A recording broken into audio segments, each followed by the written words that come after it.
Hello and welcome back to the Carpet Market. I'm your host, Brady Reitzman, and I'm here with freshman forward Marcus Bugliosi. And Marcus, first off, I just want to welcome you to the show. Thank you. Marcus, first thing I want you to do is talk about your freshman season, your first season on the team. How do you like it here? How do you like the team, your teammates, and the school? Well, it's pretty fun being on the team this year, and I got a lot of leaders to look up to, like Carlisle, Martinson. Teaching me what to do on the weekends as well as on the ice. And the team's pretty good. There's a few I dislike, but things can happen next year, and we'll change teams around a little bit and see what happens next year, I guess. Talking about before I had you on the team, I recruited you as more of an offensive threat, more of a scoring forward. On the season, I believe you only have 2 goals. It's 3 goals this year. I'm going to say 2, but it's 3 goals. Can you tell us how you can improve on that and how you can better yourself to make the team better? Oh, well, I'm actually going to follow Mike Kang's workout program this summer.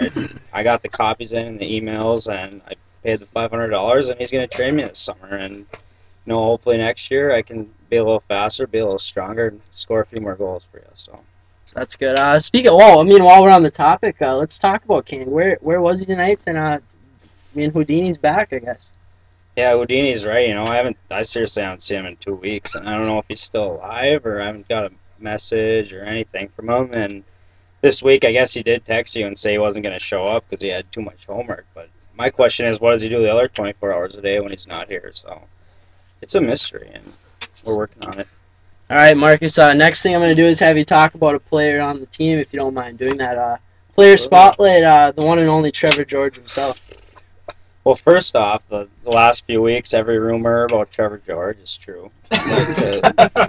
And well, lately, when his TV's gone, he's actually been coming to my room quite a bit. And, I'll come back from class, just want the room to myself for a little bit, and George will be laying on my couch playing Xbox or frickin' digging through my food drawers or something. I've caught him doing that a few times. So, it's nice that Candy brought the TV back and everything. I've seen him about half as much as I did before, and he's just, well, he's an interesting piece of work, All right, I'll cut you off there. Next thing I want to know is, just looking at you, you look a little differently.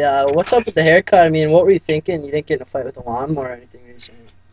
Well, I was trying to start a trend, and, with this hair, I only have to shower 1, maybe 2 times a month. So, I can roll right out of bed, put on my clothes, and walk right to class. It's kind of a time saver, and this battles with the flow and everything, I just couldn't keep up any longer. And obviously, with you and Holtzman on the team, it's hard to keep up. So I just shave it off and start fresh.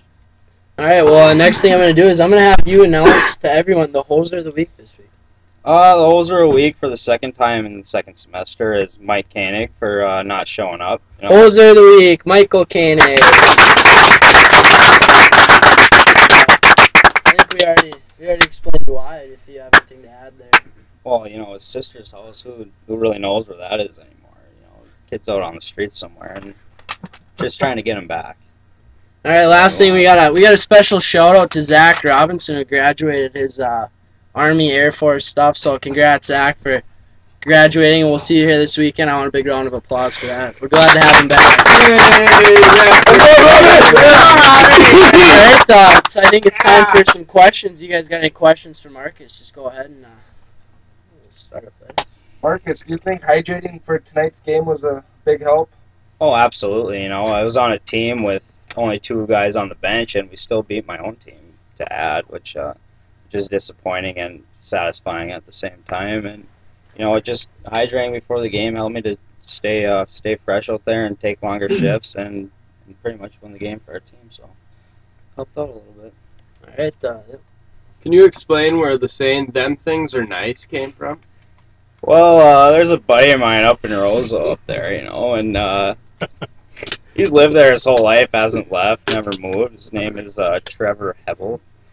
And he just picked up the lingo from a young age, and it really hasn't left him. And he's developed some new sayings himself. And he's a true hillbilly, and I love him so. It's Trevor Hebel. Marcus, Dylan Carlisle here. Is there any truth that you actually started tutoring inner city kids here in Grand Forks, North Dakota? Well, I haven't seen too many inner city kids yet, but I have had a few come knock at my door, and they need help with like spelling and grammar and pre-elge, applied pre-elge, and so I've helped them out where I can.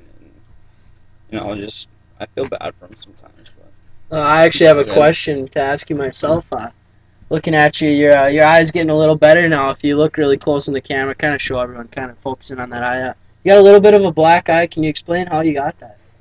it's actually kind of a sad story, when you're sleeping, you never really see your best friend coming and hitting you in the face. And so I really wasn't expecting it. It was the middle of the night, and I wake up the next day with a pain on the side of my face, and I look in the mirror, it's a black eye, and where the hell did this come from? And I go talk to some people, and I find out my best friend actually hit me in the face while I was sleeping, and it's sad. I thought I trusted him, but I guess I gotta lock my doors that night.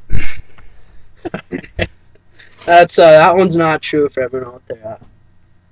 Yes, Marcus Tank here, your partner in the case race. I was just wondering, last Friday we took third place and Second place. second, beg pardon. We consumed quite a bit of you-know-what, and I'm just wondering if that had any effect on your performance in tonight's game.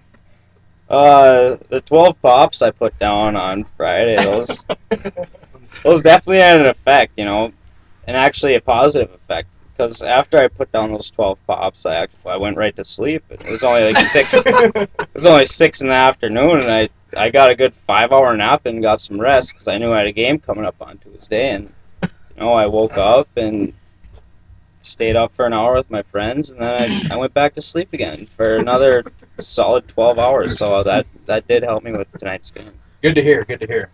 Yes, sir. While we're on the topic of George and this case race, whatever happened to George after he had those light waters on Friday evening? If you don't mind, I'd like to jump in here. Absolutely. Trevor actually went to the bathroom looking for some Tylenol because he had a bad what we call migraine, and after he had all those waters, he went in there and he was just searching for Tylenol. It's a big bathroom, and he decided that what he would do is, put his sweatshirt down on the ground and just lay down to get rid of the migraine for a while. So. Well, I think he might have moved off his sweatshirt for a while because when he woke up, he actually had tile imprints all over the side of his face. Amateurs these days. I could think of a few more comfortable places to take a nap for George. So I think we'll take one more question and then we'll call it a show here. Will you specifically fill us in on your pregame ritual? Well, it starts about an hour before the game. I go over to a good buddy from high school. He was a basketball player, but he knows a lot about the game of hockey. His name's Kent. He lives with Dylan Carlisle, actually. And before the game, me and Carlisle go with Kent, and he reviews the forecheck, the penalty kill, all that stuff. He reviews it with me and Carlisle, so it's fresh in our minds before the game. Then Carlisle usually leads us in a prayer to the hockey gods, and so that really helps us out, and we're blessed for the games. And I hear Kent's an expert on nutrition. He keeps you very well hydrated before the game and keeps your body in typical Marcus shape before the game. Yes, sir. The key is orange juice. Kent feeds me lots of orange juice before the game, and it goes well with whatever, and I don't have much to say about the pregame ritual. It's kind of more of a secret between just a few guys, so I don't want to spread it around the team and have them playing as well as me each week. So. All right, well, Marcus, glad to have you on the show. Oh, thanks for and Carpet Kings, big win tonight, and Hoser of the Week, Michael Koenig. Look for a special episode of the Carpet Market coming up next week, and we'll see you next week on the Carpet Market.